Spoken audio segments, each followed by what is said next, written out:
They called it stealing. The courts called it copyright infringement.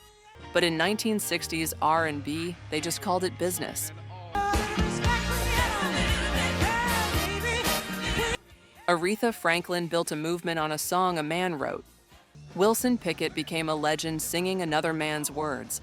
And one songwriter died broke while his melody made millions for someone else.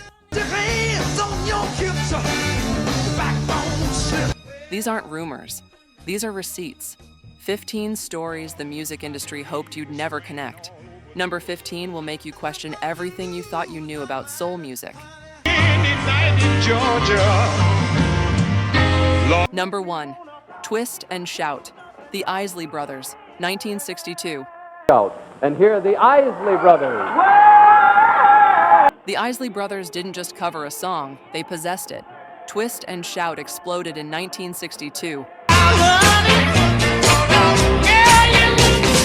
With Ronald Isley's raspy, throat-shredding vocals over a driving beat that made it impossible to sit still.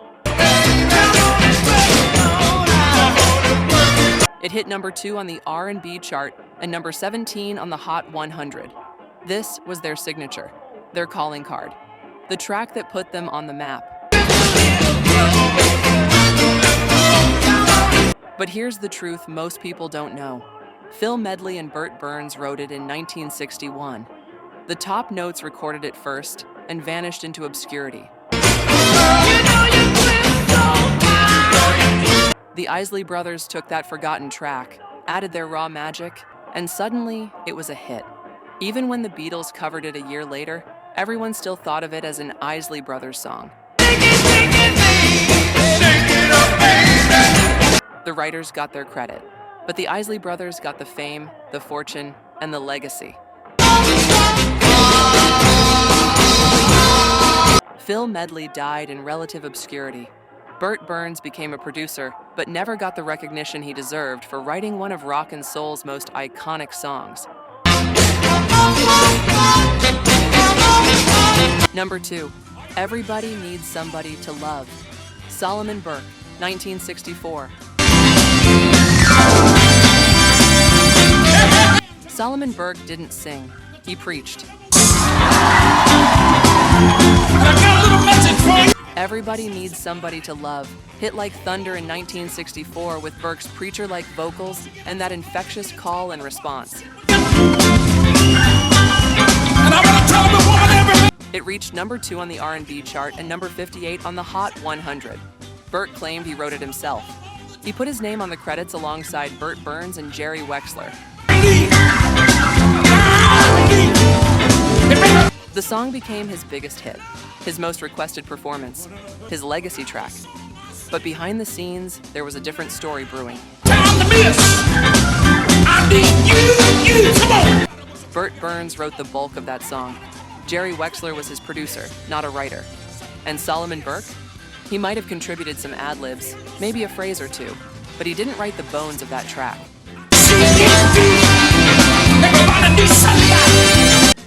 By the time the Rolling Stones covered it in 1965 and made it a rock standard, Burke's name was permanently attached. Burns never got his full due. Burke rode that song all the way to the Rock and Roll Hall of Fame. Number 3. Land of 1,000 Dances. Wilson Pickett, 1966. 1, 2, 3, yeah. Wilson Pickett didn't perform Land of 1,000 Dances. He unleashed it. That na na na na na intro is burned into music history.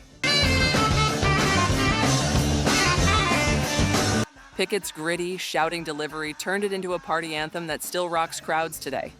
It hit number 1 on the R&B chart and number 6 on the Hot 100. But Pickett didn't write a single word. Chris Kenner, a New Orleans R&B singer, wrote and recorded the original in 1962. Kenner's version was regional, modest, forgettable. Pickett took it, rearranged it, added that iconic chant, and suddenly it was a smash hit. Chris Kenner got songwriting royalties, but he never got the fame.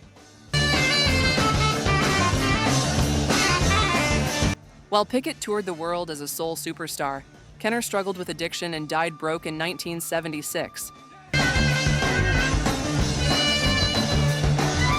Pickett's version was covered by everyone from Patti Smith to the Black Eyed Peas. Kenner's name appeared in tiny print on the credits, if it appeared at all. One man became a legend. The other died forgotten. Before we go any further, if this music is bringing back memories or creating new ones, this channel was made for you. Groove Lens is about keeping soul music alive. Not just the hits, but the history behind them. So tap subscribe, settle in, and let's keep walking through this together, because the best stories are still coming. Number 4, Respect, Aretha Franklin, 1967.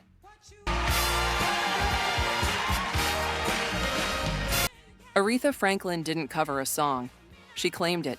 When she belted out Respect in 1967, she didn't just release a single. She released a movement.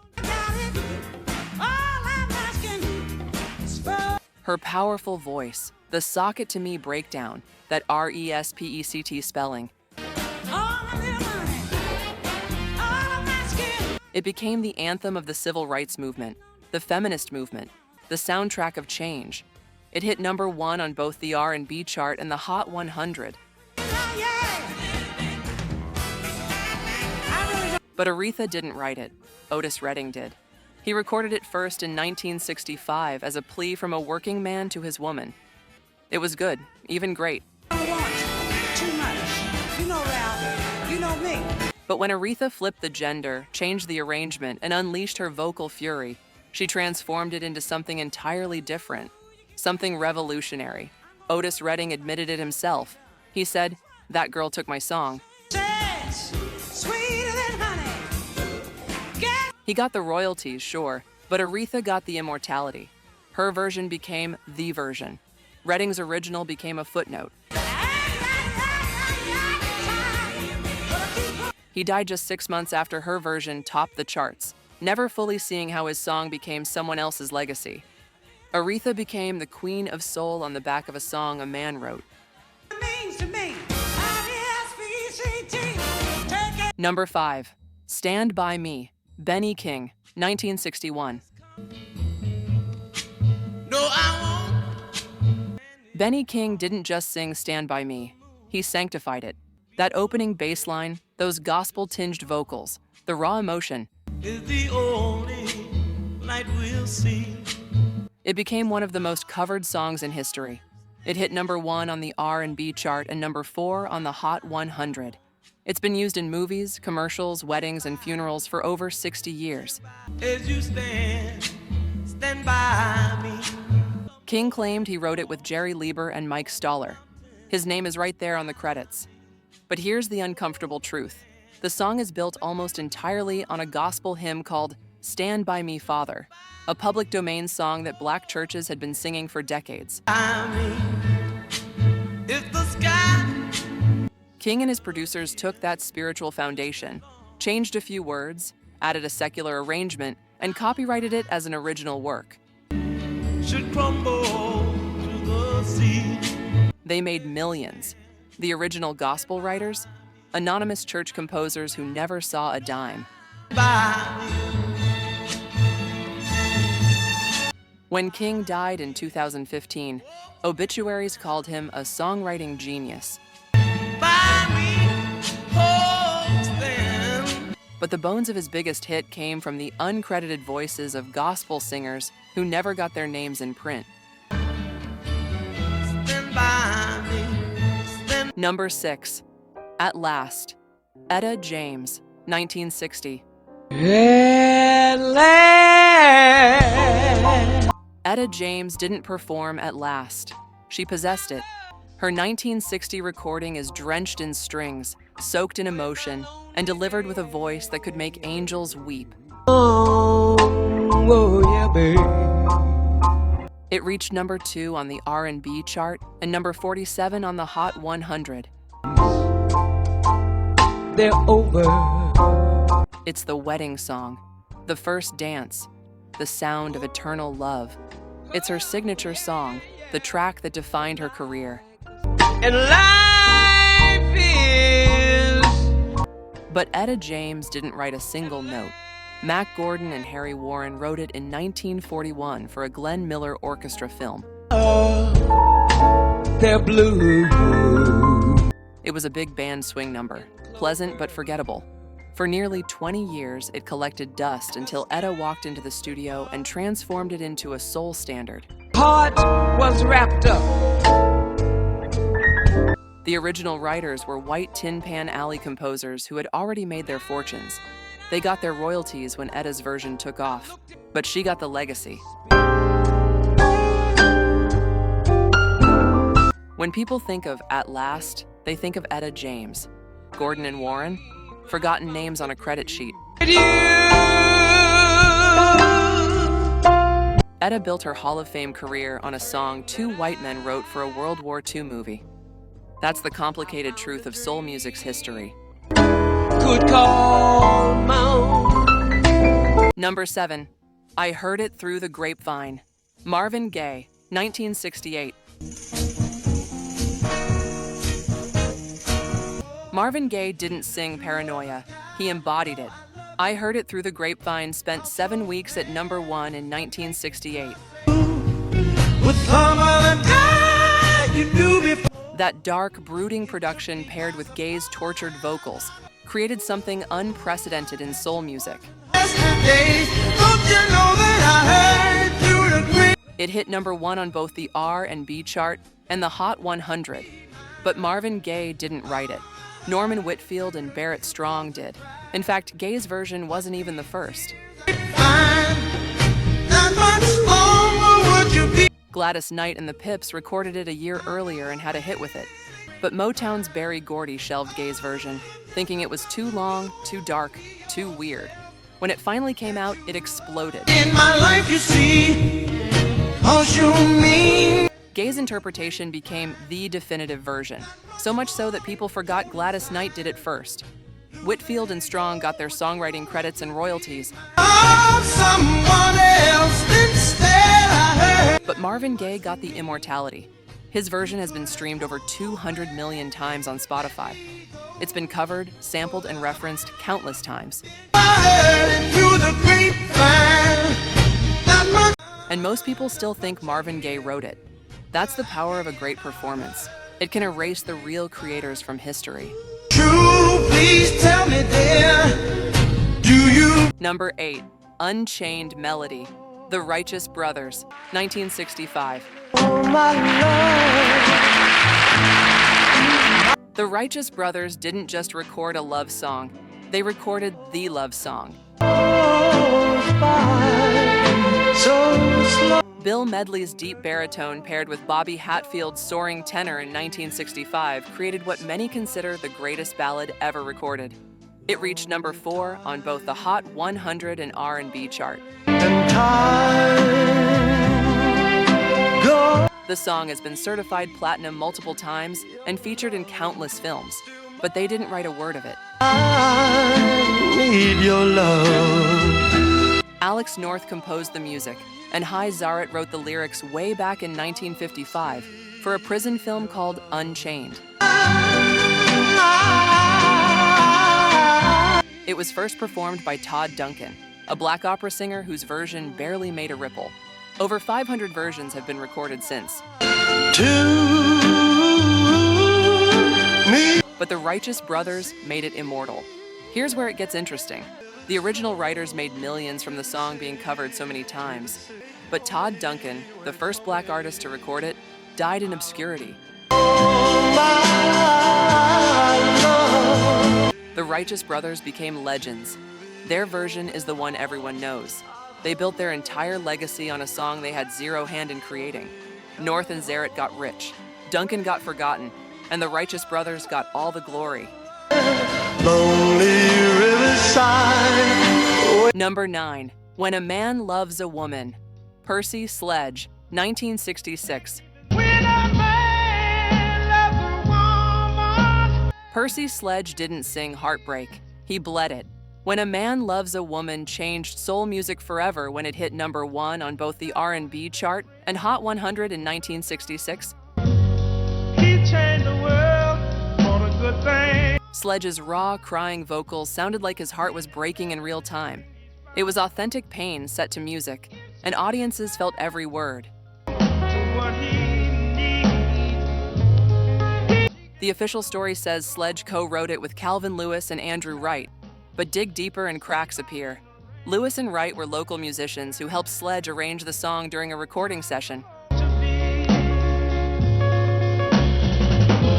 The core melody and lyrics came from Sledge's real-life heartbreak over a woman who left him. Yet somehow, producer Quinn Ivy's name appeared on early credits. Then it disappeared. Then it came back. For years, there were legal battles over who really wrote what.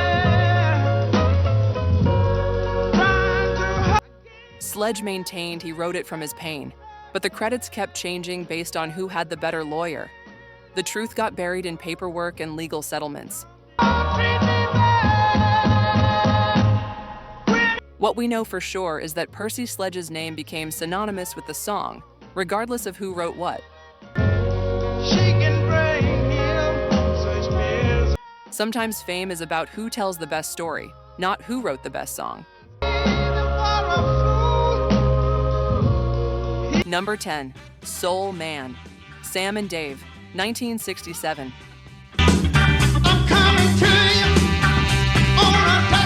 Sam and Dave didn't perform Soul Man, they lived it. The song exploded in 1967 with Sam Moore and Dave Prater, trading vocals over one of the tightest grooves ever recorded. It hit number 1 on the R&B chart and number 2 on the Hot 100.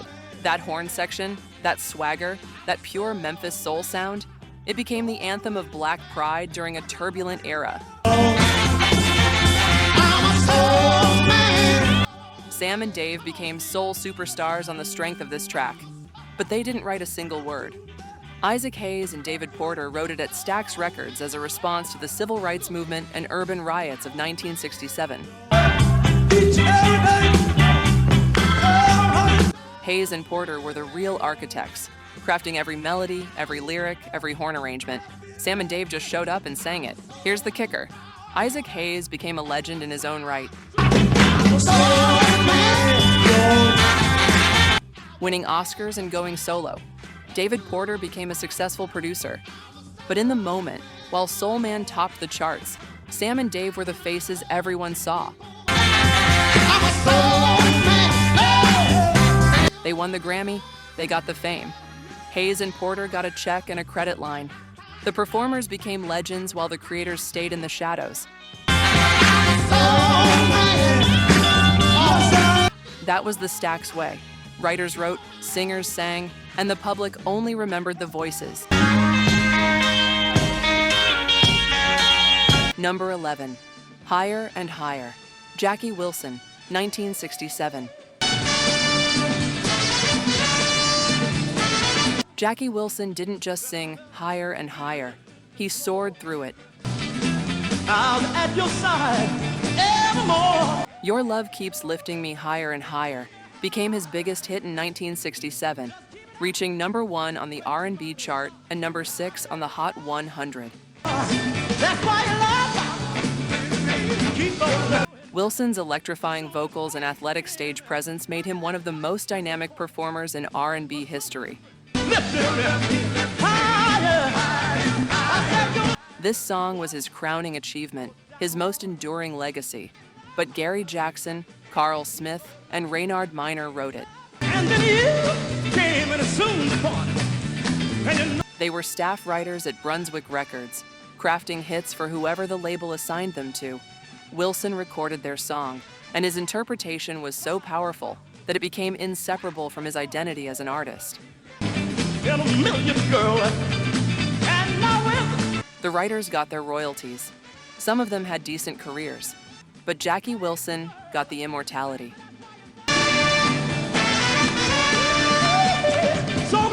When he collapsed on stage in 1975 and spent his final years in a coma, the song continued to play on radios worldwide. When he died in 1984, obituaries called Higher and Higher his song. The writers watched their greatest creation become someone else's epitome. They created the spark, but Wilson became the eternal flame.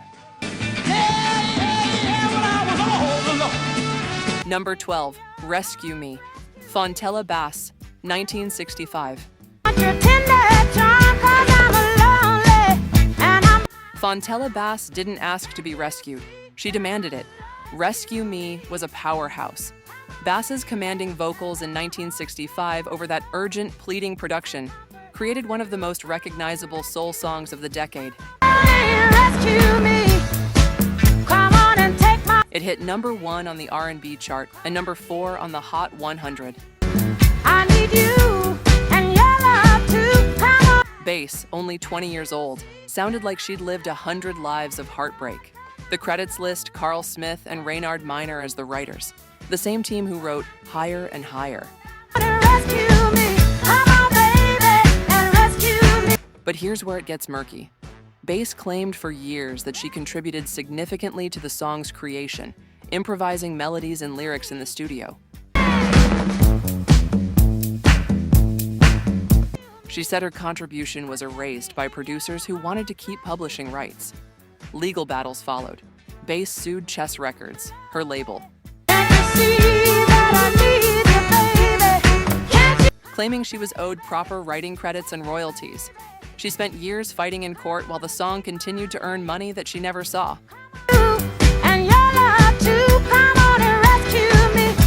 Bass died in 2012, bitter about how the music industry treated her. The official credits never changed. Smith and Minor are listed as the sole writers, while Bass's possible contributions were buried in legal files and bitter memories. Her voice made the song immortal, but the paperwork made others rich. Number 13, Under the Boardwalk, The Drifters, 1964. The Drifters didn't sing about summer, they bottled it. Under the Boardwalk captured the sound of romance, beaches, and endless sunshine in 1964. It reached number 4 on both the R&B chart and Hot 100. Johnny Moore's lead vocals made it timeless. It's been covered hundreds of times and remains a staple of oldies radio. People walking above. But Artie Resnick and Kenny Young wrote it. They were professional songwriters, brill building guys who cranked out hits for whoever would sing them. They wrote Under the Boardwalk specifically for the Drifters.